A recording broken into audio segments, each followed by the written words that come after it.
two sides to every coin. Then there's a conversation you can join. But I'm an old dog and there's new tricks. And some of my opinions you just can't fix. 'Cause I'm an old man yelling at the sky. I'ma shake my fists at the clouds and cry. Get off my lawn, you snowflake, before I have a meltdown, breakdown, shakedown. 'Cause this is my hometown, so back down, sports clown. It's all just a game, and it's the last down, let down, cowtown. I said it's all just a game. I give the touchdown, the rundown, the lowdown. 'Cause it's over the game, gonna crack down, shut down, the sundown. I said What is up, sports fans? I'm Danny Austin. I am hosting today not the Live from the 55 podcast, which is what I normally host. And I was about to say, I'm hosting the Just a Game podcast here, normally hosted by Rob Kerr. Instead, it's hosted by me, Danny Austin. Thank you so much for joining. I'm super excited for this episode. It is Friday, August 25th. Today is the start of the Kuza show by Cirque du Soleil. So we are incredibly fortunate to have Ciacla in for the first sort of 20-25 minutes here to kind of talk about that show, talk about his career, talk about how exactly you become a performer and an athlete for Cirque du Soleil. This is something I'm super grateful for, this opportunity. This is not an opportunity that I get very often. So excited for that. And then afterwards, we're going to have Julian McKenzie popping by. We're going to talk about the summer in sports, Canada beating France this morning in basketball, the Flames season coming up, all things sports in general. But we're going to start with some Cirque du Soleil talk. I am excited about this. So we're not going to waste any time because I've got my guest sitting right here. And our guests are brought to you by Ski Cellar Snowboard at skicellarsnowboard.com. They've been here since 1946 in Calgary. That is 76 years. That is wild. They've got 3 locations. They're opening up August 29th, McLeod Trail by Chinook Center, 17th Avenue Southwest, just off 14th Street, and Bow Ridge Road Northwest by the McDonald's at Winsport, pretty much, across the street from Winsport, not at Winsport. Their Labor Day sale starts. It goes from August 29th to September 4th. Make sure you check out Ski Cellar Snowboard. But let's get to our guest. Here we go. Excited for this one. Man, thank you so much for joining. How are you today? Thanks. Welcome to Calgary. Thank you. Thank you very much. Yeah. You've been here for a couple days. Yeah. It has been busy for you preparing for the show. Yes, exactly. Starting preparing, training, and for the premiere tomorrow. Okay. Or day after. The day after. I should know that. Alex, want to help me out there? First show is tonight. So yeah, super excited. Can I just ask, just straight up, how did you get into Cirque du Soleil, and how did you build this skill? Where was the starting point? In Cirque, not Cirque du Soleil, but in circus, because it starts from sports. I did sport gymnastics since age of 6 until 13. So then after, from 12 to 13, I was also training circus, theaterboard act at the same time. And my very first contract was Las Vegas, Nevada. Okay. Back in 2003. Yeah. So, but it starts everything from sports, from gymnastics. Yeah. I assume that what you learned sort of as an athlete, as a young athlete, is still incredibly important to what your day-to-day job is right now, right? Yeah. What was that transition from competitive sport into sort of circus performance? What were the big differences that you had to sort of learn? The main big difference would be audience.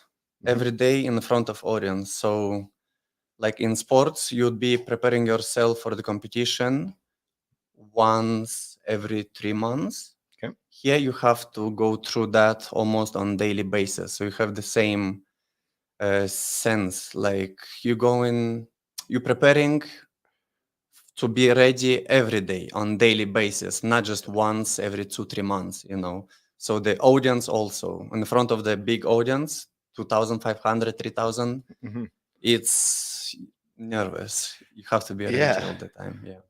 What is your routine? Like, I know that obviously preparing for the show alone keeps you fit, but that's crazy every single night in front of an audience doing what you do. What do you do to just sort of make sure your body's ready? Because that's hard. Yeah, we do.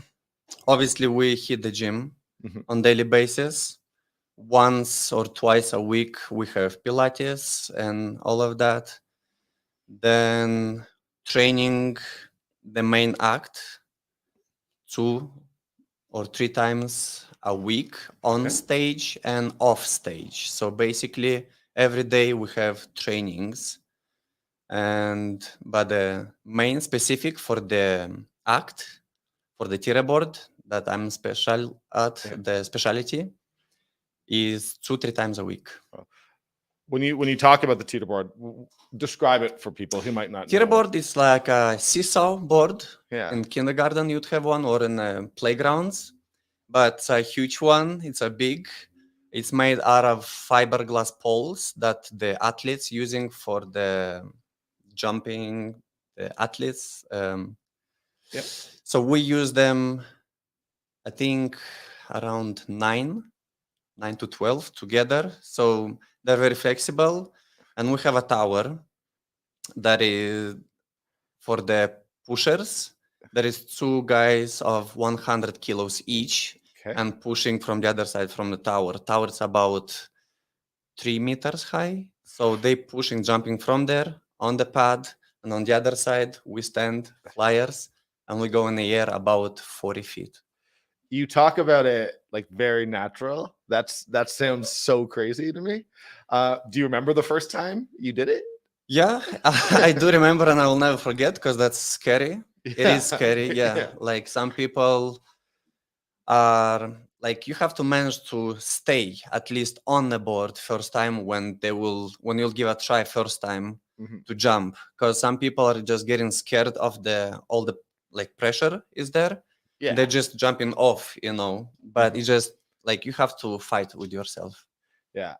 At this point, I assume even though you've been doing it for many, many years, you still have to take it seriously. Like it's got to be perfect concentration, basically, right? Like on daily basis, every show, I'm nervous all the time. Still, all the time, yes. And it's been 20 years. 20 I'm years. Still nervous. Yeah. Have you gotten hurt? I don't want to get too focused on that, but I did quite well. In the last 20 years, I had 2 main injury. One was, if it's okay to speak about, yeah. Yeah, it's okay by me. I had a broken femur. Oh, just a broken femur, yeah. Jumping on the double stilts. Stilts is... Wait, you do this on stilts? I was doing before. Okay. And the injury I got was on double stilts.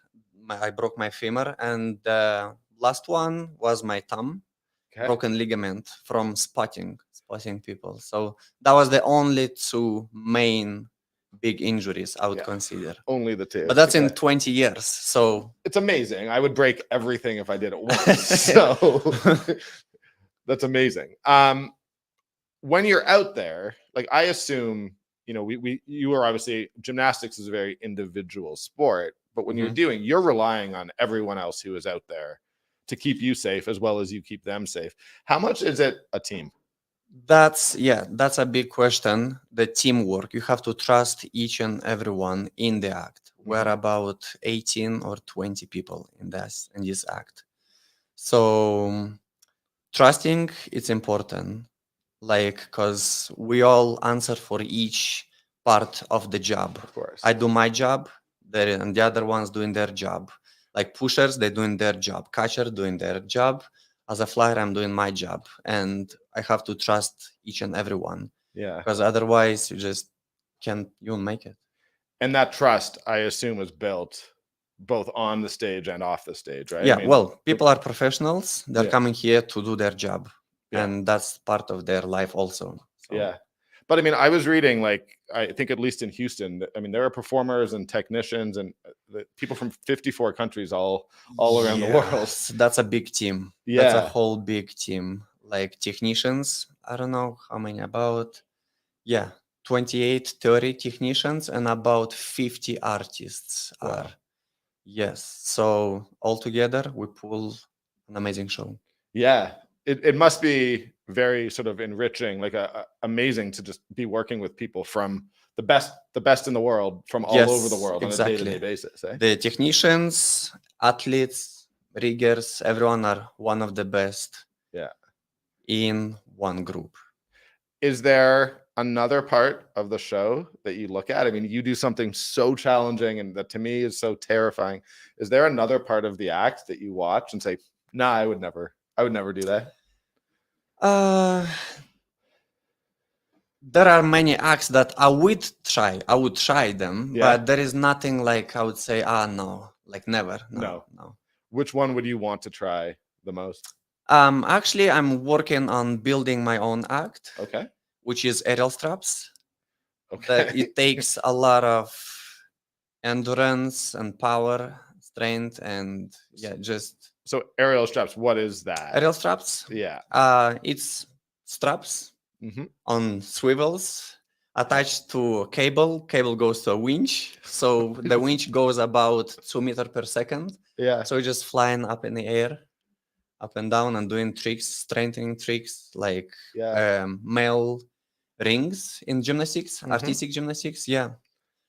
And that's just something that you see. That is something that I want to do it badly. Okay. Yeah. Have you always wanted to do it? Just no, but I not always, but there is moments when you think it's about time to change something. Of course. So yeah, that is the thing. Just like I see myself after 20 years of doing teeterboard to try myself in something else, something different.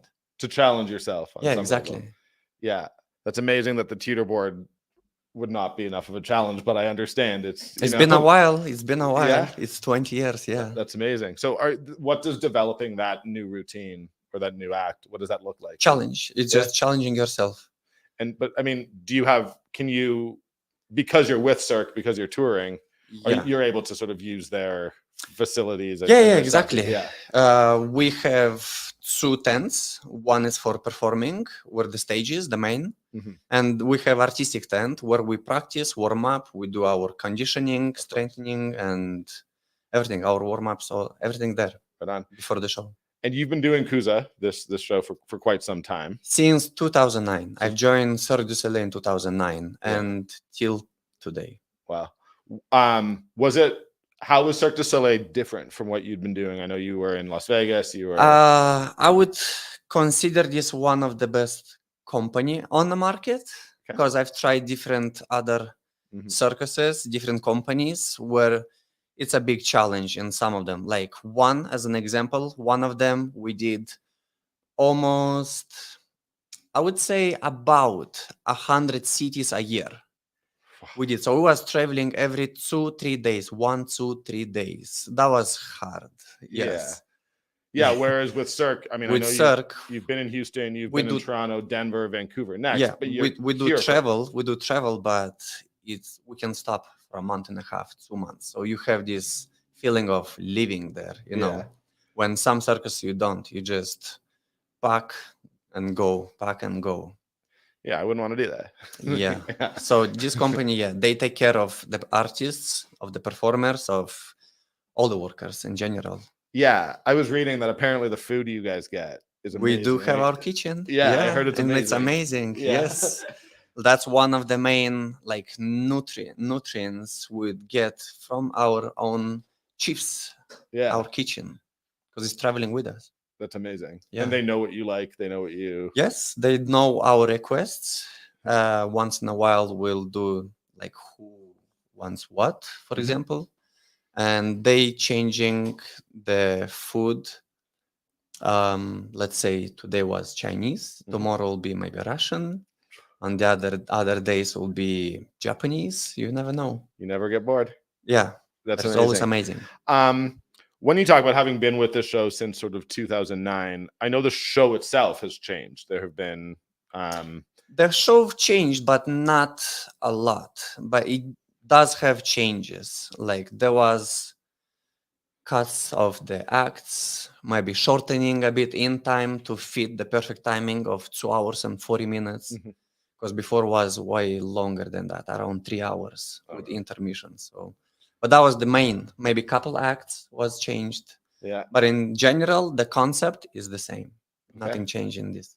But the performers, you were saying, have Performers, changed. yes, performers a lot. 90% of the cast changed since I arrived. Wow. What is that like bringing someone new into the cast?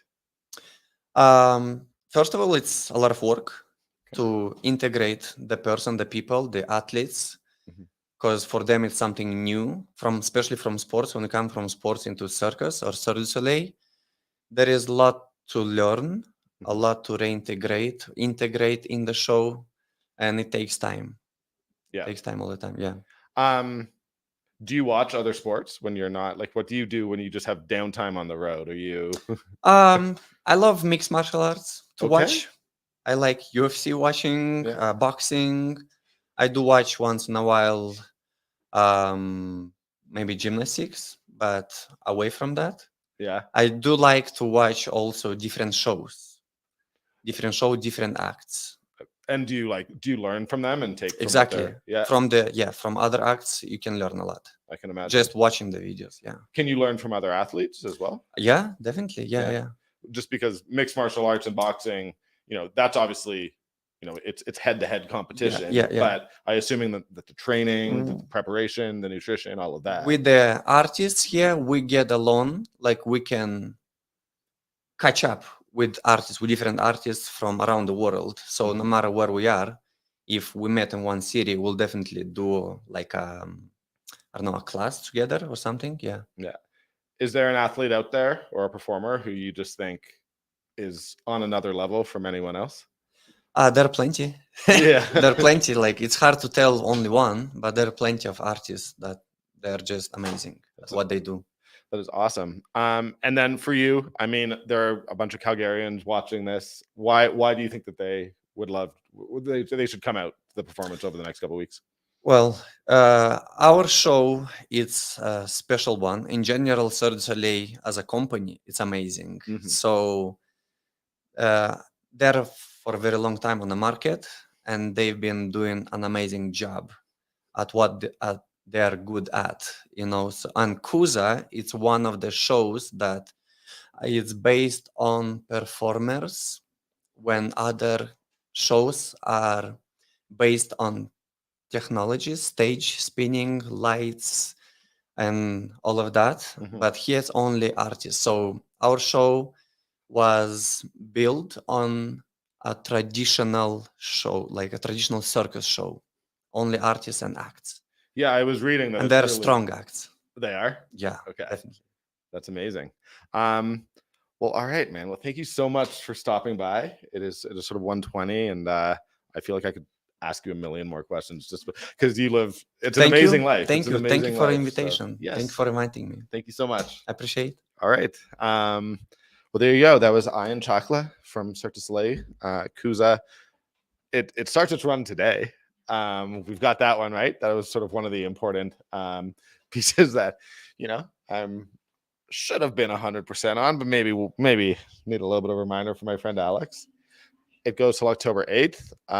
Alex, if you just want to continue feeding me information in my ear here, we can. CirqueDuSoleil.com/Kuza.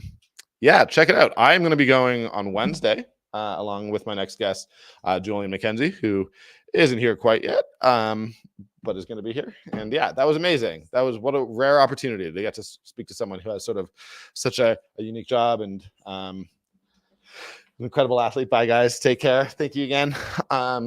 So that was awesome, guys. Make sure you check it out. Yeah. So here we are, guys. It is Friday, August, not October 25th. This is again, that was very cool. Thank you to them. We are in one of those rare moments. It really, really feels like this is the calm before the storm a little bit in Calgary sports. Obviously, we're a couple weeks removed from the Surge, sort of finishing their season. Cavalry still going. The Stampeders are playing tonight against the Toronto Argonauts. I believe that game goes 5:30 local time. Stampeders have been struggling. That's what I talk about on my other podcast, though, the Live from the 55 podcast. And we're not going to go too deep into the Stampeders, although I do have to vamp here and wait for Julian to arrive. So, yeah, big game for the Stamps tonight. And then, I have my list of dates in front of me in terms of the Flames. I saw that the Hitmen posted how many, they're a month away from getting going. Flames, their golf tournament, their annual golf tournament, that's sort of, for me, marks the beginning of training camp in the season, even if it's not really the start of training camp. That is September 13th. Rookies are reporting that same day. Rookies head to Penticton on the 20th. Main camp medical is the 20th. And then, the first on ice sessions are September 21st. So, that's less than a month away. And that's a lot of what we are going to talk to Julian McKenzie about, because I think that if you went back to May and listened to Craig Conroy's press conference, I think a lot of us expected a lot more movement, and it hasn't really happened, but we're now sort of settling into that. And I think that the natural thing to do as a sports fan, as a sports reporter, is really just, anyone who follows sports, is you begin to sort of adjust expectations. You begin to adjust what you expect the Flames or your team to look like. And right now, when Conroy said all those months ago that, the team didn't want to go into the season with their 7 UFAs for next season, that just couldn't happen. The guys who are going to be UFAs, unrestricted free agents, in 2024, they couldn't have 7 of those guys. And now here we are, and they've got 6, right? So that was never my understanding of sort of what I thought the team's goals were. But also I respect that Conroy didn't just sort of, pull a move for nothing. So it's interesting. It's just, this is not where I thought we were necessarily going to be as August turned into September and we really began to lock in for the rest of the season. I know that that's something that the guys on the Barn Burner have talked a lot about, but it's also something that I want to talk to Julian about, because, we're both going to be there each and every day starting in less than a month. And, what do we expect from these Flames? We saw Rasmus Anderson. The Nation Network has sort of a summary of his interview with, I believe it was Elliot Friedman from earlier in this week. And he talked about, look, we thought we were better than our record last year. There were obviously a lot of, there were a lot of overtime losses, all that. If you expect certain of the players who I think regressed a little bit last year, if you expect them to sort of return to the mean, what is the potential for this team? There are a lot of people like me who are advocating for a full rebuild. I think we're clearly not getting that. And, you can either sit here and belabor that point and say, what are the Flames doing? Or you can sort of accept it and begin to prognosticate based on where, what the team is and who they have. And the reality is, I'm not sure that they're going to be nearly as bad as some of the doom and gloom has suggested. But yeah, here we are. And then as for the Stamps, the team I cover, might as well give you a little Live from the 55 preview here. Please check out my podcast, like and subscribe on Apple and Spotify. They are 3-7 heading into this game tonight against the Toronto Argonauts. It has not been the season that anyone was expecting from these Stampeders. The offense has not really clicked. I actually think the defense has been pretty good, and 8 of their 10 games. Had a bad one a couple weeks ago against the BC Lions, but other than that, they've been a pretty decent defense. Special teams had some struggles early in the year. We're really just waiting on the offense to get going. Fortunate thing is, despite the Toronto Argonauts being the best team in the league, the Stampeders typically play them very well. So who knows, if they leave this crazy month of August at 4-7, is that Julian? Okay, perfect. We're just having a little bit confusion with the doors here. If they leave 4-7 with 2 games against Edmonton over Labor Day, I think we're very happy. Julian, oh God, can't wait to get him on camera. This man, he promised me I would get to see him in this baseball jersey he's wearing, and he does look good. If you just want to come around here, perfect. Again, very excited to have Julian McKenzie here from The Athletic. Was very excited to have Ian Ciacla. Thank you to him. Again, check out Kuza, Cirque du Soleil, their show running starting tonight until early October. So we're going to get to Julian right away. This is going to be a very casual conversation. I try to do little to no prep work for any of my guests who happen to be my friends. But I've literally, we have not had any conversation of what we're going to talk about. So we're just going to kind of check in, talk some Flames, talk about the summer. I'm hoping that he at least paid attention to the Canada-France game this morning, because I do want to talk a little bit about how Canada is definitely going to win Olympic gold in 2024. All right, let's if we want to pull up Julian here, that would be awesome. Julian, buddy, how you doing? I'm doing good, man. I'm doing all right. Set up for me just a little bit so fans can see your Oakland Athletics. Yeah, jersey. there we Man. go. There we go. Dude, I love that jersey. It's one of my favorite jerseys. I've said this, I think, to you, but I think that green, yellow, and white is still my favorite color combination for a sports team. It's an incredible color combination, and I got to go to Oakland Coliseum last week, and I saw these jerseys for sale, and I was like, you know what? I got to get one before they're going to move to Vegas, right? So like, it sure seems that way. It sure seems that way. A lot of people are hoping it doesn't happen, but it really looks like it is. Yeah. I even joined in on a sell the team chant during the game I was at. Now, I heard rumors that you didn't join in. Who said that? I heard a rumor, and I'm not going to say you told me, that you may have started this. It was very close. I said at the same time as one other person, and then more people joined in. So I guess that counts. Yes. So fine. Maybe I did more than join. Maybe I did a little bit more than join. But no, it was really cool to be at that park. And I mean, it was cool to be at that park. Yeah, tell me about this. Like, sorry, yes. Not to interrupt, but like it was actually one of the things I wanted to start with. Yeah, keeping it casual. You kind of just went on a killer vacation that I'm very jealous of. But thank you. Tell me about it. Tell me the games you went to, the whole thing. So this trip I went on, I spent a couple days in Washington, D.C., up on the East Coast. And then I spent a couple days after that in San Francisco. So the purpose of the trip was to visit some old college buddies. I was supposed to visit this one friend in D.C. who I'd gone to Syracuse with, and we were both supposed to visit Joe Biden. What? Joe Biden? Am I allowed to say I'm cool with Sleepy Joe, fellow Syracuse alum?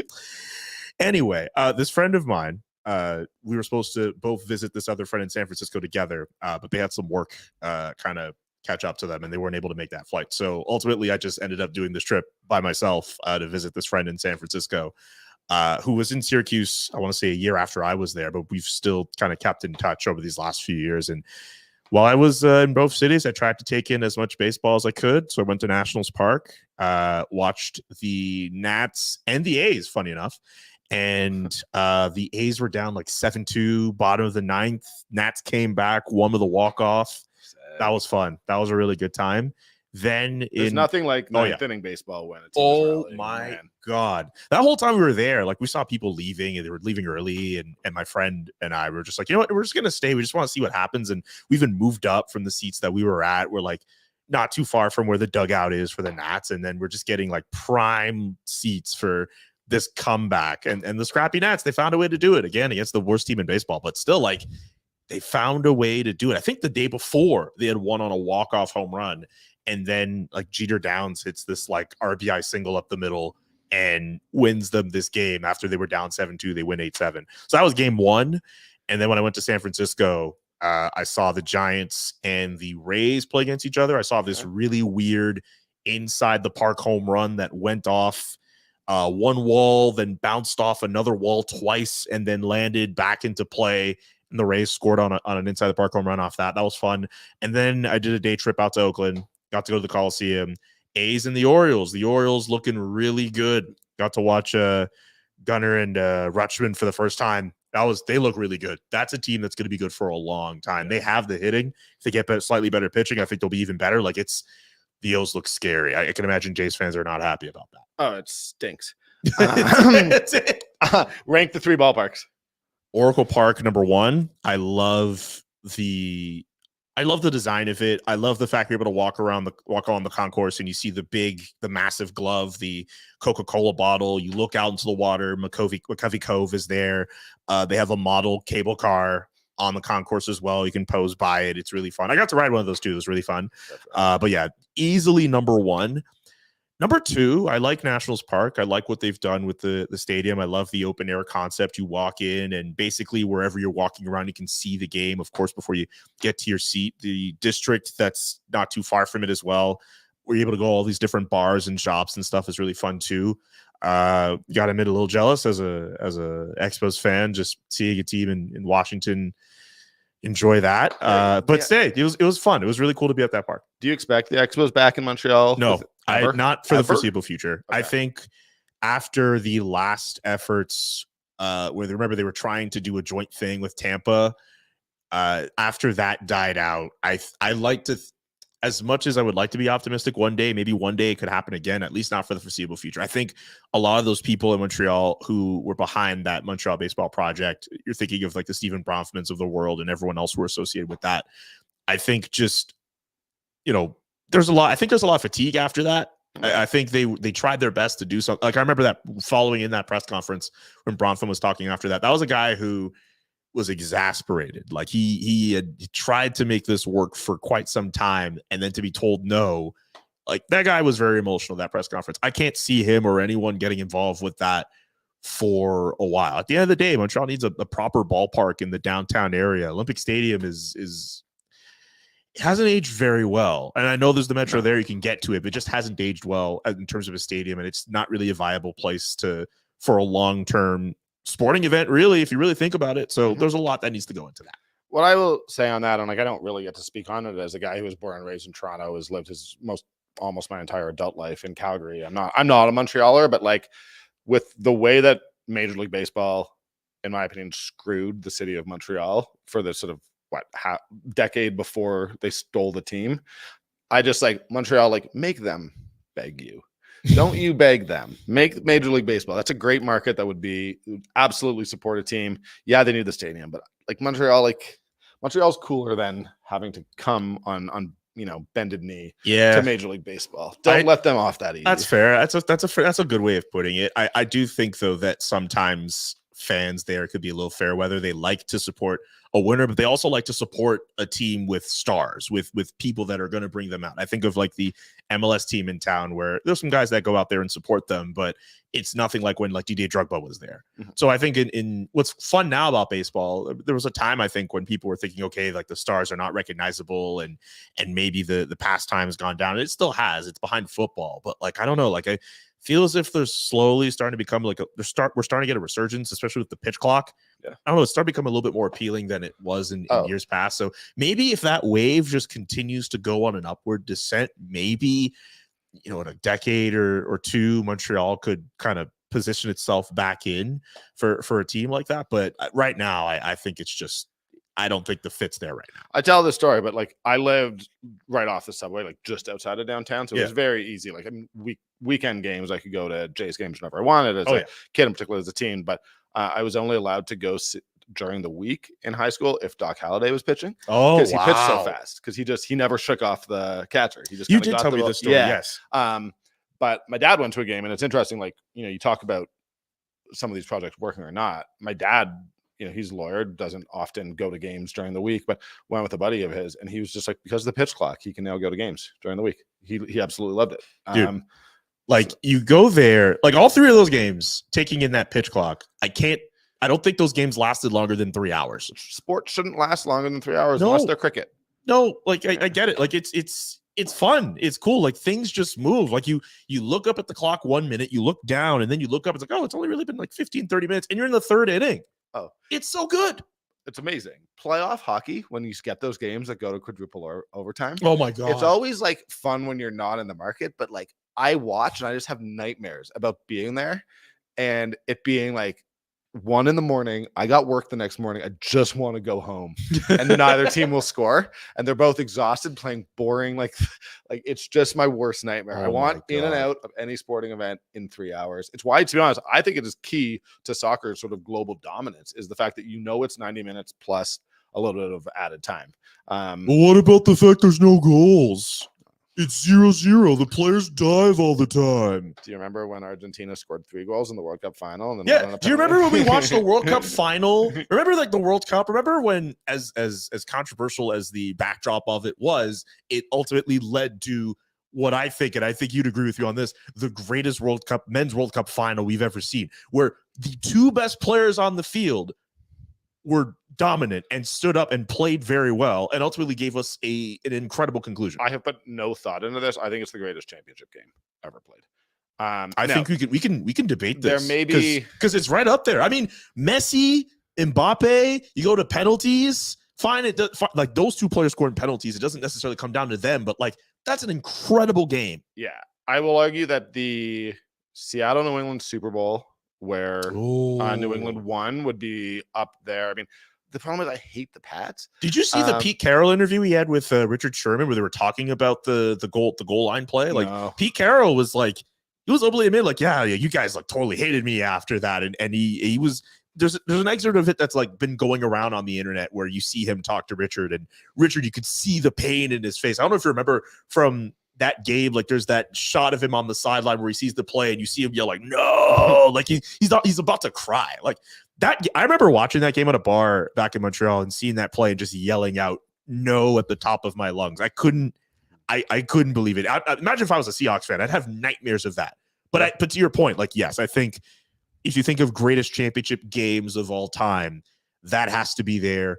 Game 7 of the Cubs versus Cleveland, I want to say 2016. Mm-hmm. That is, I think, one of the greatest Game 7s ever played. That series, I mean, was really good, but that Game 7, Rajay Davis extending things to go to extras, and the Cubs winning for the first time in God knows how long, that has to be there. Absolutely. I will say that still, I mean, the most emotion I have felt as a Calgary sports reporter, like Game 7 against Dallas 2 years ago. I can imagine that must have been amazing. Scoring, just because there was this like built up pressure of this team can't win a playoff round. Then like they absolutely dominate the Stars over 7 games, and Ottinger stands on his head. Man. And you're just sitting there being like, is this era about to come to an end on some like fluky overtime goal for Dallas when the Flames and then the Flame, like Joe of all people scoring, was like, and I say this as someone who doesn't have a particular like emotional connection to the Flames, right? But that like outpouring of a combination of like exaltation with relief was not something I've been at some big games, but and again, like the Stampeders lost the 2016 and 17 Grey Cup and then won in 18. There was relief there, but it all coming in a split second was like a very weird, cool emotion to experience. So just to like, make it local a little bit. I'm not putting it necessarily on the level, but I mean, were there any big when the Habs went? Because I know you covered that run when they went to the Cup final. Were there any big moments like that? Absolutely. So the first round, obviously, it goes their way. They beat the Leafs. The second round, they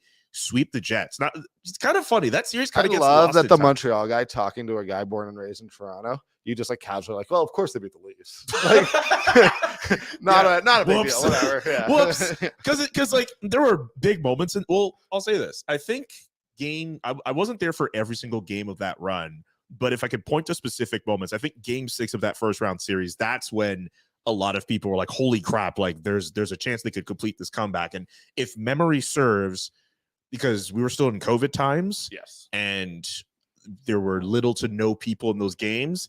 If memory serves, Game 6 of that series was the first time all series fans were allowed in the building. Okay. So there were a handful of Kotkaniemi OT goal. So there's that. I was in the building for Game 4 of that second round series where they sweep the Winnipeg Jets. Tyler Toffoli, when it was still a Montreal Canadian, makes this play, it's Cole Caulfield who digs the puck out of the corner and then feeds Tyler Toffoli, and he wins the series on that. But the biggest moment of that playoff run is definitely the Arturi Lehkonen overtime winner against the Vegas Golden Knights. It sends them to the Cup final. It's on Saint Jean-Baptiste, so it's already a national holiday in Quebec, and people are already like outside in droves. Like the curfew's been lifted. Like everyone is losing their minds. I was home for that, and like I was like, holy crap! Like I had joined the Athletic, I think, like a couple months earlier, so I'm like, I get to cover a Stanley Cup final. That was one of the most exciting things I could ever go through in my first few months with the company. So that was definitely that moment for Arturi Lehkonen.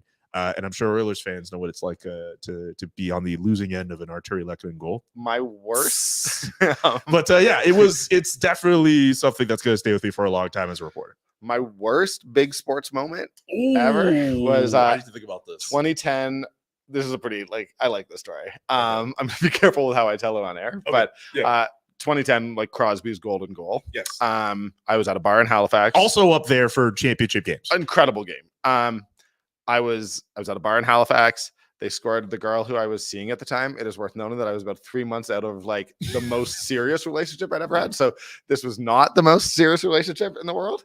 And they scored. We all went nuts. And she just reached across the bar, turned on the tap, and just started like filling up her pint glass, like without paying, obviously. And the bouncer just came storming in, And I remember being like, man. And like stood in front of him, just got like thrown on the ground and kicked out of the bar. And it wasn't even for anything I did. Took a few shots there too. It was like not shots, like shots. So it was like instantly went from just like complete, this is the greatest moment, to like being thrown on the ground because of something that someone else did and being kicked out of the bar. My worst sporting moment, I don't think I've ever gone on camera record of saying this, but I was on. Don't get fired. No, it's not going to get me fired. It's just like I've told this like friends privately. I don't know if I've never told it on camera, but we're among friends here. I was on a double date during, what was it, Game 6 of the 2019 Eastern Conference Final between the Raptors and the Bucks. So that game with the Lowry turnaround pass to Leonard. Yeah. And the girl I was seeing at the time wanted me to go on this double date with these two friends of hers, and we were at this burlesque club, which was like Game of Thrones themed. And I don't watch Game of Thrones, so the whole time I was just like, what am I doing here? I should be watching the Raptors make history, and I'm trying not to check my phone for my girl to get upset. And yeah, that was very painful. And then we went to another spot after, and like on the tiniest TV possible in this establishment that we were at, they're playing this game. And like, I'm squinting with my eyes to try to watch this game. And I'm like, this was terrible. This was awful. Like I was genuinely felt like I was dying inside. And I remember my girlfriend at the time was just like, oh, it was a good time. You were fine. It was great. It was everything. I'm like, I wanted to watch the game. I know. I couldn't believe it. I was so mad.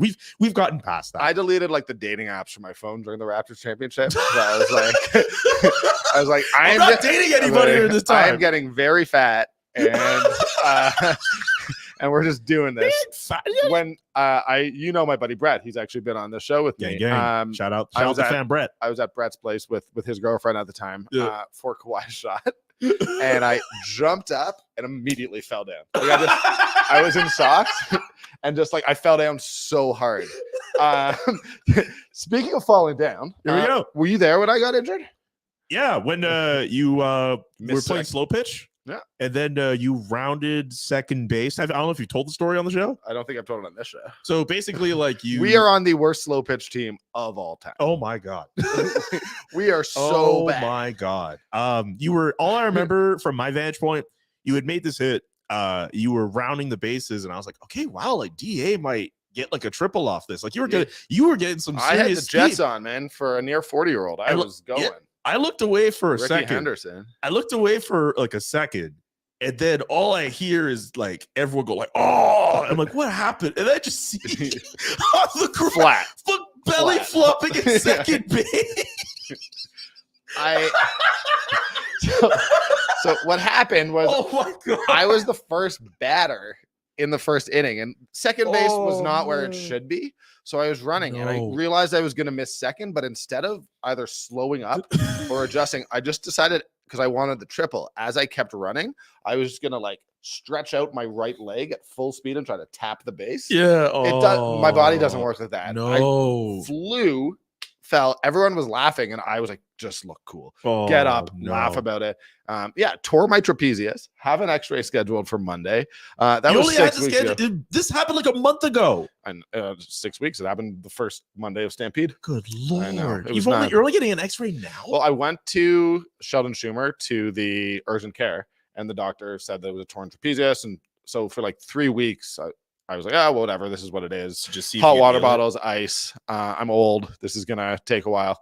And now it's mostly healed, except there's one spot that really hurts. So I'm like, that might be a little fracture. I don't know that it's going to change anything. Maybe I'll walk around with a sling, but I couldn't believe that, man. Just seeing you like flop. Like my first thought was, crap, he's not going to get the triple. And then seeing you on the ground, I was like, oh, no way. Was really That's hurt. a bit. That was so embarrassing. Really hurt.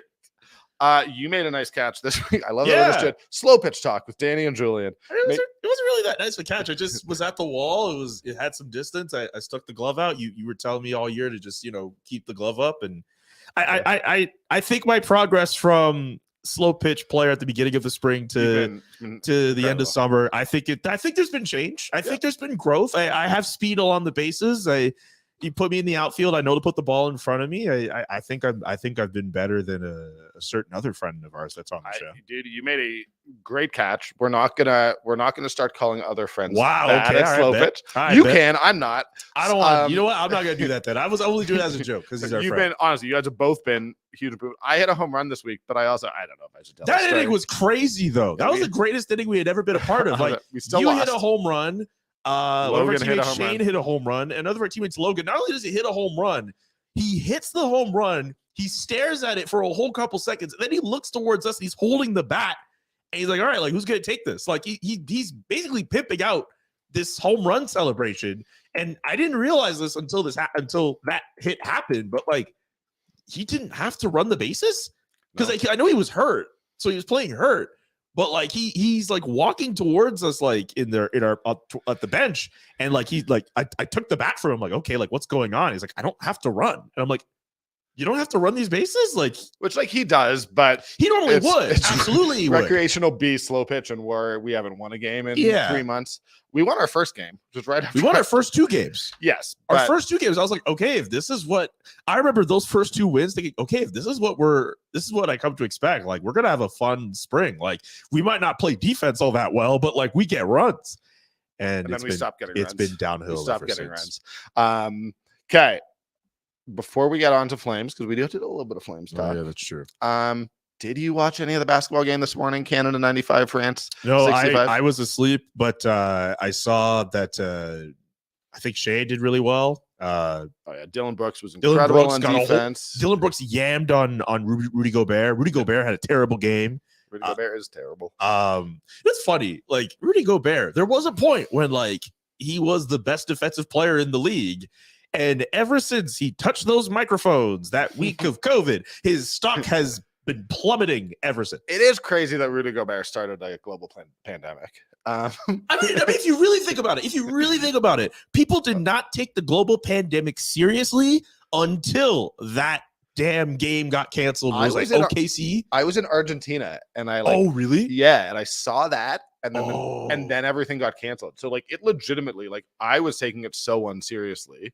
I was like, I mean, we didn't have to take it that seriously. It was before we realized what was happening. Yeah. But I was like, cool, I'll go to South America.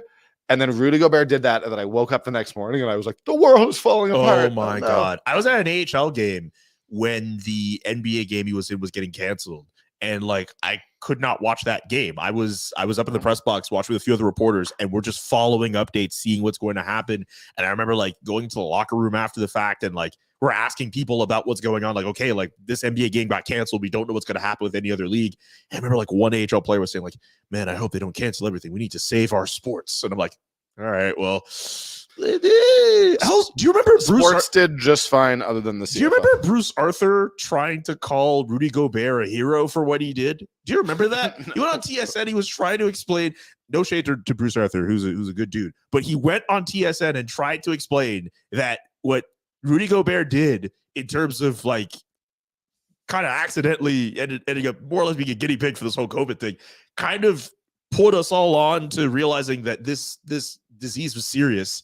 And I don't know, like you tried to make this point that like what he did was for the good, but like it didn't really come off well. That's again, not to throw shade at Bruce Arthur, but Rudy Gobert wasn't much of a hero this morning. Hell when nah. He was getting smashed by Canada, destroyed. 95-65. Yeah, like 8 points. Yeah, like 4 turnovers. Yeah, all these turnovers. He sucked. I will say that as someone who, like, I think Canada basketball is ready to, if not emerge as the #1 team in the world, I think we have a very good shot at #2. All that we need to do to qualify for the Olympics is be the second best team from the Americas, or it may not even be from the Americas. It may be North America. Maybe like, man, what I saw today, like we are, if not the best team at this tournament, we are the second best team in this tournament. This is a team that doesn't have Andrew Wiggins or Jamal Murray. So you begin to think about what we might look like. Ben Mathurin's not there 2024. Too. Yeah, I'm telling you. Yep, there's some talent. Look, pushing the Americans, like the Americans obviously have a depth of talent. The question is whether you can construct a Canada team that can beat the team that they're going to construct. And I honestly think, man, like France's Wembanyama wasn't playing. As far as I know, no, he's not playing this tournament, is he? I have no idea. yeah, I know he's not playing. Again, I was following along on Twitter. I didn't actually watch the game. I was asleep. I slept freaking until like 11, 7 in the morning. Yeah, I slept it. I had to go to the bank this morning. I did. Adulting. That's why I have a collared shirt that I wore to the bank in the next room. But yeah, look, we win 95-65. We are clearly going to be one of the top 2 teams from our region. And honestly, I think anything less than silver at the Olympics next year becomes a bit of a disappointment for me. Are we at that point? I want this team to qualify for the Olympics. This is a team that we're not that far. How many years ago where like they had an opportunity to knock off Venezuela and they couldn't even make it to the Olympics? Like this is a federation that game was brutal. Absolutely. But like they've been accumulating talent ever since. And the fact that they've been able to get them to commit to playing for Team Canada is a huge win in itself. Yep. We're at a point now where we're like, man, like this team should have Andrew Wiggins. Like I remember when I was back in Montreal talking with a good friend of mine, Dwight Walton, who played for Team Canada a couple years, like decades ago, very close with the Barrett family.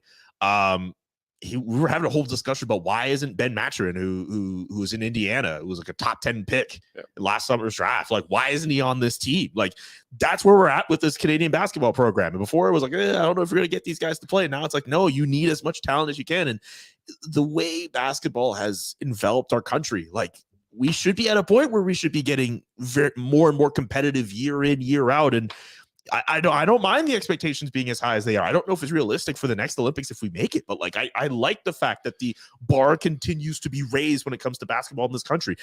That's what happens when the talent gets better and better. And I think for me, like particularly, the men's and women's basketball program as a contrast 100%.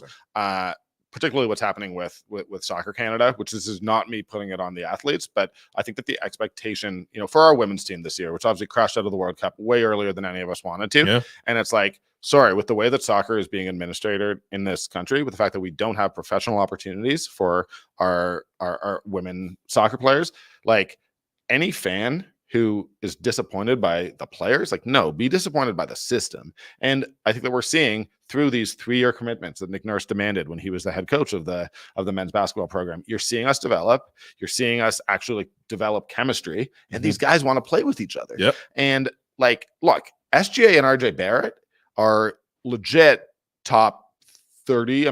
I think SGA is probably a top 10 player in the NBA right now. But like Barrett's on the rise. Jamal Murray is a top 15 to 20 player. What are we missing? Probably a passing big man. But I actually like the way Kelly Olynyk fits into this system when you have shooters all around him. And then Dylan Brooks, who was like so villainized this NBA season, like, yeah, Dylan Brooks seems like a little bit of a bastard. But I don't like having someone. Dylan Brooks kind of like eases off on the trash talking just like a little bit, he's fine. But like it's so not Canadian that I like having it on the team. Like, I don't mind him doing it. It's just when he's going at LeBron being like, man, you old. I'm like, what are you doing? Yeah, don't call LeBron old. Don't call LeBron old. Yeah. It's a losing proposition. I don't mind him talking trash and showing off that moxie and not just being like, oh, I'm just gonna be this junior person or whatever. Like, no, do your thing. But let's say it's Canada US in the final of this tournament. You think Ant Edwards isn't talking trash the whole time? Someone's got to give it back to him. Absolutely. So, yeah, absolutely. Especially Dylan Brooks. I could keep going on this, but I promise a little bit of Flames talk. Man, like I was reading it out earlier. The Flames golf tournament is September 13th. We're getting there. Andrew Mangiapane had a golf event thing today. I think it's Monday, isn't it? I thought it was. If it's Monday or I don't know. I certainly misread the email. If it's today, I thought it was today. I'm on vacation, so I was like, I don't need to do this. I don't know. I know what Wes is covering it. So for us, such a different contrast from like other cities where like if any player like Toronto, Montreal was doing something like that, we'd be like, all right, we just got to go. But like in Calgary, it's kind of like we have to go. Yeah, the paper has to be there. The paper has to be there. I guess in my case, it's a little different. Well, because you're doing the more analytical or bigger stories. Exactly. Yeah, that's all. But only one of us has to go. Wes will be there. I believe it. I do believe it's Monday. If it's Monday, then okay. Well, it is Monday. It is Monday. Yeah. Okay, perfect. then I misread Monday. the email. Yeah, the Italian Open. Yes. Man, like it's been such a weird summer because it was so busy, and then nothing's happened for like 6 weeks. Define busy. Because it feels like for me, from my new vantage head coach, point, new GM, okay, traded the top scorer, like up until the draft. That's fair. Up until the week of the draft, we it was like, oh shit, oh shoot, there's stuff. Shoot, there's stuff going on. We're allowed to swear on this podcast. Not that I'm going to do that, but like we're allowed to swear on the show. I have my own podcast twice a week. I've never sworn on this mic, so that was you guys. No, I completely understand that where you have to kind of dial it back with that. Yes. But no, to your point, you're right. Like the beginning of as soon as the season was over, we're figuring out like, okay, what the heck's gonna happen? Tree leaves, Sutter's gone, Toffoli during the draft. But even like the Toffoli part, right? Like it felt like everyone else was getting busy. And you're thinking, okay, well, the Flames have all of these different situations they have to deal with. And then after all of that, the Tyler Toffoli situation is the only one that gets resolved, which is still interesting considering that at least, and you can tell me if I'm wrong, I know you were there at exit day. It seemed like he wanted to stay. I think he wanted. He was like the one guy. I think he wanted something relatively quickly. I don't think he wanted that to wait all that. Like, I don't think he wanted something that was going to just go into the summer and people are waiting on it and whatever. So I can understand why it got to the point that it got to, but Tyler Toffoli, at least appearing to us, it seemed like he wanted to stay. And the fact that that's the only thing that's gotten resolved out of all of that, while every other team's been adding all these players and all these other situations are going on. I mean, what it's what, 2:00 now, almost 2:30 right now. We shouldn't be that long from the Toronto Maple Leafs having some press conference about Austin Matthews signing that contract extension. Like every other team has found things to do. Teams have been adding players left and right. And the Calgary Flames still have a whole bunch of pending UFAs, and we don't know what's going to happen with them. And like, it's weird. Like, I think that if we were to go back, like, I think that earlier in the summer, we were all saying, well, Lindholm, you got to figure that one out before everything else. 100%. And, I make the joke, and I honestly am not saying this, but I'm like, man, Elias Lindholm sure makes you appreciate Matthew Tkachuk just telling you what he wanted right off the bat, right? And allowing the team to do its business. Yep. And I actually don't believe that Elias Lindholm has the right to take as long as he wants to make this decision or to not sign or to do whatever he wants. But also he's under contract too. I mean, the Flames, in theory, also, they don't have to do anything. No, they don't. But when in his introductory press conference, Craig Conroy said, we can't go into the season with 7 UFAs. Well, I don't. And no Johnny Gaudreau 2.0. Yes. I did not read that as, well, we can go in with 6. No. That's actually a good. Imagine being Craig Conroy and being like, well, I said I wasn't going in with 7. Yeah, like, you're right. You did it. No, and I think that like Conroy, it's also, if the deal is not there, I actually do fundamentally believe don't make a bad deal just for the sake of doing it. But like the nightmare scenario is that this team does sort of outkick its coverage a little bit, and we wind up in February with the trade deadline closing in, and they're in 3rd place in the Pacific Division, and you feel like you can't trade any of those guys. Yeah. Right? Like teams don't blow it up in the middle of the year. So like I always felt like there was at least a little bit of a deadline, which was the start of training camp. Are you expecting movement? Like, I mean, I guess it's a possibility, but I still I said this on 960 and I'm gonna say it again here. I think if there's one guy who's gonna get moved, I think it's Noah Hanifin. I can see this team continue to take its time with Michael Backlund, considering what he means to the city. And I also think the window to move on from him probably was earlier in the summer when that career season that he had was a little bit closer in the rearview mirror. Now you're just kind of like, you know what, keep him around, see how he feels about the team.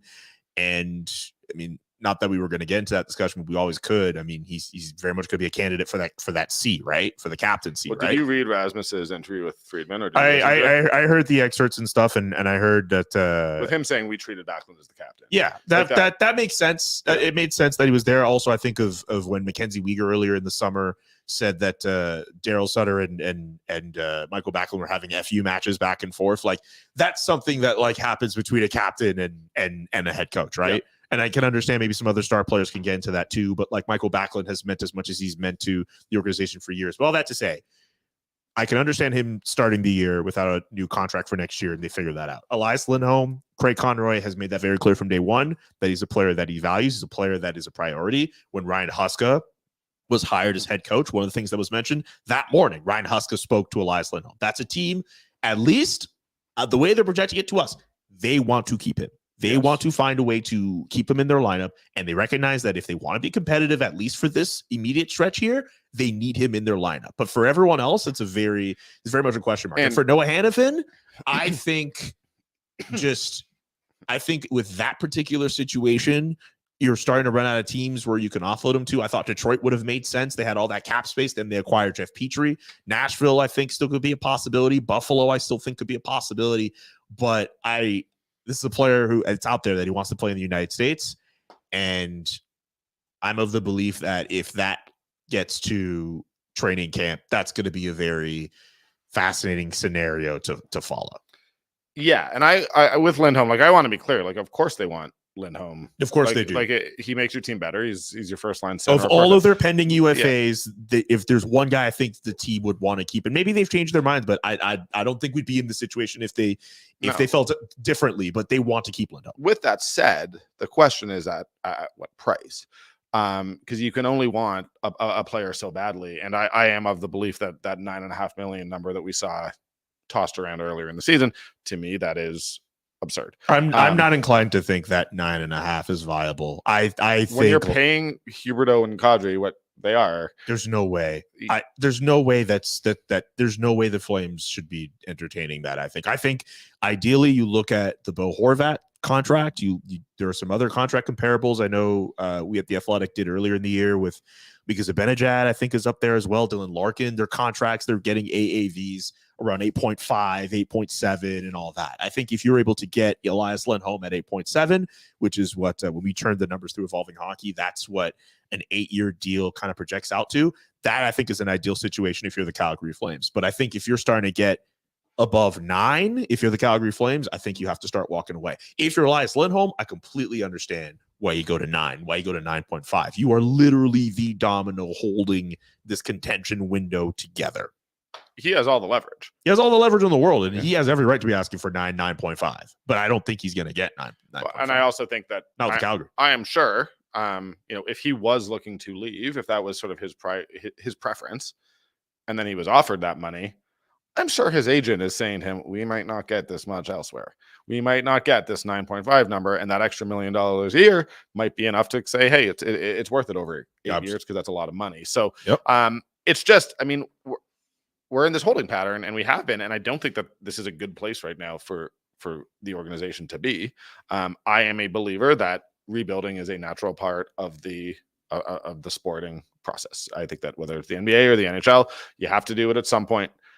Guess what? At some point, the Pittsburgh Penguins are not going to have Malkin and Crosby. Like, they're going to have to try to draft some 18-year-olds. Yeah. And you want those high end because they've just seen the benefit of 20 years of getting guys in your system who are elite talents.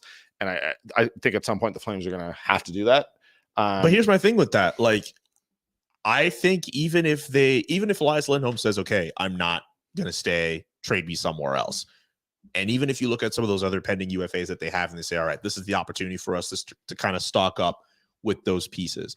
That's still like a retool at best, right? Because you still have Huberdeau on contract. You still have Kadri on contract. You still have Markstrom on contract as well.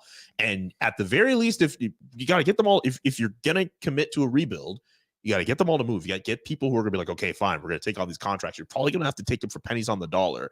It's not going to be this like super ideal rebuild. I think no, but you have your first round pick. So if you can bottom out hard enough over the next 2 years, let's be honest. The 2025 one is also supposed to be kind of up in the air too, right? And that one of the deals they made over the last few years. Is it? Okay, that I actually don't have in front of me. There's something I need to double check on that, because the conditions of that particular pick have always confused me, and I don't get why it always does. But ultimately, regardless of that, you need to be in a position where you're stocking up as many draft picks as you can, as far as I'm concerned. All that to say, if the Flames, because of the contracts that they've signed, I don't think a rebuild is as easy as Craig Conroy just saying, all right, we're selling off all these assets. It is what it is. Even if you sell off those pending UFAs, I still think this team has decent enough players that are going to kind of keep them in that mushy middle and keep them from really bottoming out to where they would really want to be in an upcoming draft lottery. And I get it, a draft lottery, anything could happen, but like, you kind of want to be in like where Arizona's been toiling for the last few years. They might not be there this year, but like you're fighting for like top 3 worst team in the NHL. So you improve your lottery odds. And I don't think this team right away is going to do it. I think the process of fully rebuilding and tearing it down, that's going to take like 2-3 years to do. That's going to take some time. For sure. You're hoping the salary cap goes up. So if you have to move on from a Huberdeau contract or even a Uyghur contract, more teams have more cap space to accommodate those types of deals, or less salary has to be retained in that situation. I don't think a rebuild is something that's going to happen right away. And for all those people who want it, that's going to be very painful to go through, because they're going to be middle and then they're going to bottom. And it's going to be 2-3 years of them crapping out. I'm sympathetic to the business case against it. Whereas, I mean, if you think you can sneak into the playoffs, the playoff revenue right now, if, as you're saying, if the difference is going to be you're going to be 11th in the conference versus 8th, who cares? Go for the playoffs. Like, get it. But if you have a path towards getting a top 6 pick 3 years in a row, do you see that for the Calgary Flames as constructed right now? I don't see that path for them getting a top 6 pick. I mean, even if they moved on from those pending UFAs, again, they still have enough talent. I didn't even mention Rasmus Anderson. Yeah, you're going to have Raz. Obviously, Shillington, like if he were to come back and not have missed a step, he'll be there. I mean, a big part of my issue with this team is everyone says that they have no defensive prospects, as if they didn't trade away Connor Mackey and give away Valimaki for free. Yep. A year ago, they did discussion about that. A year ago, they had the defensive prospects, and now they don't, and they gave them away for basically nothing. So, you know, I don't have. I just think, yes, there have been Tree Living made moves to put them in this position where you are right. A full on, we're tanking. We're trying to get LeBron, you know, like we're trying to get Connor Bedard. I don't think that is necessarily possible. No, not immediately. But like, what are you doing with Chris Tanev? Is, you know, no, I agree with that. There are pieces like Chris Tanev that like you have to make a decision on and see if you can get some assets that at the very least you try to, you know, be somewhat competitive and then try to restock or cover on the fly. I mean, think about the way the prospects look right now. I mean, I really go off of what the Athletic does in terms of their prospect rankings, but already in terms of their recent draft class, they've already improved from the year prior, where they were, I think, much closer to the bottom. But adding guys like Tim Morin and Samuel Hanzek, you already have a better prospect class. Like Matthew 100%. Coronado turning him, who's likely going to be an NHLer this fall. Like that adds I expect to him on day one to be in the lineup. I think he's a top 6 right winger for this team. They did. I mean, I like the job that they did. It's weird. Like, to be honest, like, you're right. Because the real thing that I'm sort of getting at is that they should have, when Tkachuk said that they wanted to leave, that should have been the start of the quote unquote rebuild. That was the opportunity to do it. You deal him away for draft capital as well as hopefully 1 or 2 young players. Like in my opinion, they just should have done it last year.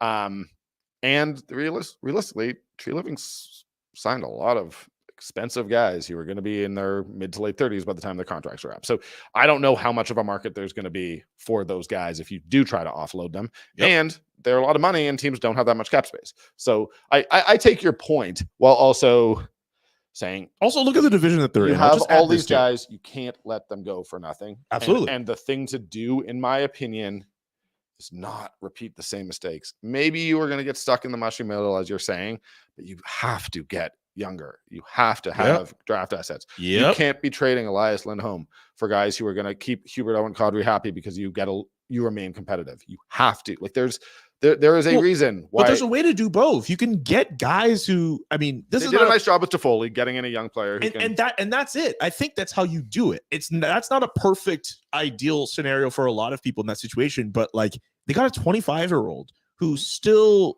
maybe has his best years ahead of him. We don't know if he's the player who got 13 goals last year, or the guy who got goals in the 20s the year prior. But he's a guy who can get goals in the slot. He's a young enough player. He's played, I think, almost every forward position. He'll probably end up being a right winger considering the depth there, or maybe you put Andrew Mangiapane there. Who knows? But I don't know. I think if you're putting yourself in a situation where if you have to move on from those guys and you're getting younger assets that are ready to play on a team right now, you're still appeasing that core, right? You're getting younger and you're getting players who can help you now. I think that's ultimately, I think if you're the Flames, you kind of want that, right? If you find yourself in a position where you can get even younger players who may not be as ready, but they're really good prospects, like a 20, 21-year-old. And younger players with a year or 2 on their contracts, so you can actually get a look at them in your system. Absolutely. But even guys at 23, 24, 25 who are ready to contribute to an AHL lineup now, isn't that also an ideal situation? You make the core younger, you have guys on cheaper contracts that help alleviate your cap situation if need be, and considering where the game is going now, you're seeing younger players make an impact. That's something that Craig Conroy focused on during that press conference that he had. Like, that's ideally what you want if you have to move on from Lindholm, or if you have to move on from some of those other pieces. I don't expect a ton of PTOs for the Calgary Flames in the next couple weeks. I would be surprised at that, but I also wonder about that. And I mean, maybe that comes into it with a deal. If a deal does come to fruition, that fourth center spot, to me, that if there's going to be a PTO, there would be something there, maybe one. But even then, like, ideally, you want Connor Zary to fight for that spot, as an example. You want Adam Ruzicka to make a stand for that role. You bring in a PTO essentially to have a veteran come in, and then all the younger guys are like, no, we're going to push this guy out. Yeah, it's not create like competition internally. That's never really. You don't want a situation like last year where you have like Cody Eakin and Sonny Milano. Maybe they should get them. I'm not really sure, but it's an interesting question. It's a very interesting scenario. But you don't want a situation like last year where you have a bunch of PTOs and like, well, no, none of them really stayed. Kevin Rooney wasn't a PTO. He was a UFA signing. But all that to say, it's not going to be like last year, I don't think. But we'll see. I mean, Conroy has made that point. Yeah. To be honest, like he said we're getting leaving. younger. I think he said 3 spots likely open for young players. What we don't know is Peltier one of those, or does Peltier sort of already qualify? I think he's in there. I think Peltier's there. I think Coronado's there. The big questions for me are Dustin Wolf, Connor Zary. Well, Dustin Wolf, as of right now, does not have a spot on the opening day roster. No, but I can imagine a situation where maybe he has a good preseason and has a good camp. And at the very least, you're thinking, okay, is there a discussion to be had about the number 2 spot? I think essentially, I think that's a storyline worth looking at. It's something at least to poke around. Hey, like, this isn't no spoilers. That is going to be one of the big stories of camp. 100%. It is. And I think that there's an argument that, look, you'd actually rather have Wolf continuing to play AHL games rather than sitting on the bench backing up Markstrom. But I do think at some point in the next year, he has to be an everyday NHLer. Maybe not a starter, but he has to be with the big league club and facing that speed, facing those shooters in practice every day, doing all of that. You need, like, it's time to make the transition. He's still waiver exempt, I think, up until, I forget the exact rules of that, but it's my understanding he's still waiver exempt. So they could just send him back and forth without worrying about having to put him on waivers. Yeah. Next season, the season after that might be when they have to start worrying about that. But I know for this coming season, he's still waiver exempt. Do you think we get the statements of "I'm not discussing my contract" during the season before or after the start training camp? The first what else are they going to do? I'm not criticizing them. It's just the reality. From Lindholm and Hannafin, I guess. And Backlund. Well, I guess the first opportunity we get to talk to them. And that is what they should say. That is, I said that as if I'm like criticizing. No, that's what they should say. That's absolutely that's absolutely what's going to happen. But like, I still have a hard time thinking that all of those remaining pieces are still going to be around. I still think before training camp, there's going to be some move with, I'm more confident that it's going to be Hannafin because of the fact that he's a bit younger. He's a defenseman. I think there are teams out there like Buffalo and Nashville who I think still have the cap space and have that need on defense to make a move happen. And I think if you're the Flames, if you're, as we were talking about earlier, about trying to get younger pieces, trying to get draft picks, those are still places you can make that trade work. I think that the 4th best defenseman on non-playoff teams typically should have a really high value placed on them.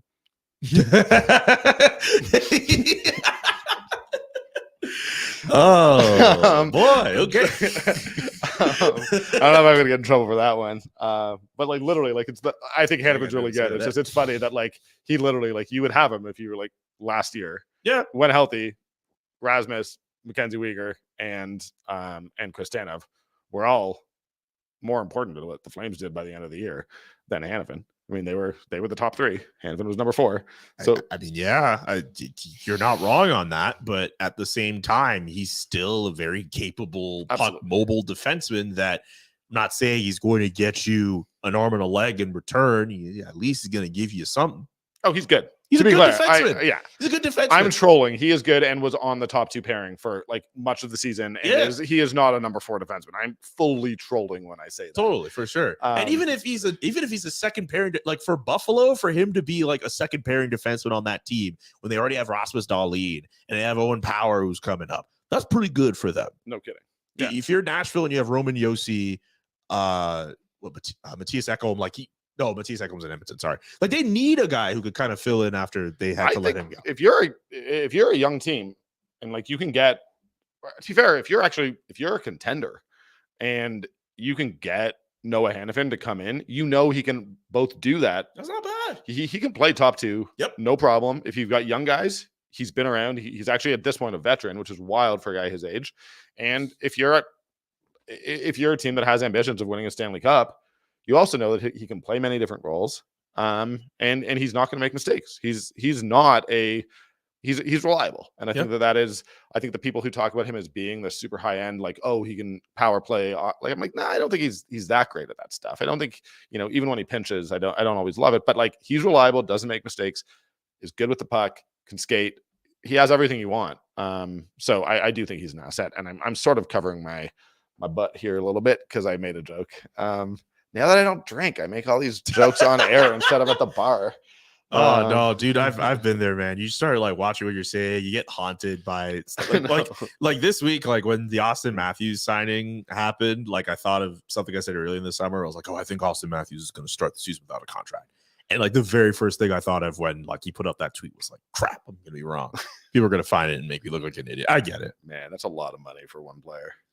The cap's got to go up. The cap's got to go up, but also like he's a top 10 player in the league. Like 100%. Are you not going to pay him? Are you like, what are you going to do? Like when people are like, man, like there's a lot of money for this player. What are you going to do? Just not pay him? Just pay him like $2 million and let him move? Like, no, he's a player in a much more perfect scenario. Austin Matthews, he should be making like $30 million a year in another sport. Yeah. He makes as much as Austin Reeves and Grant Williams.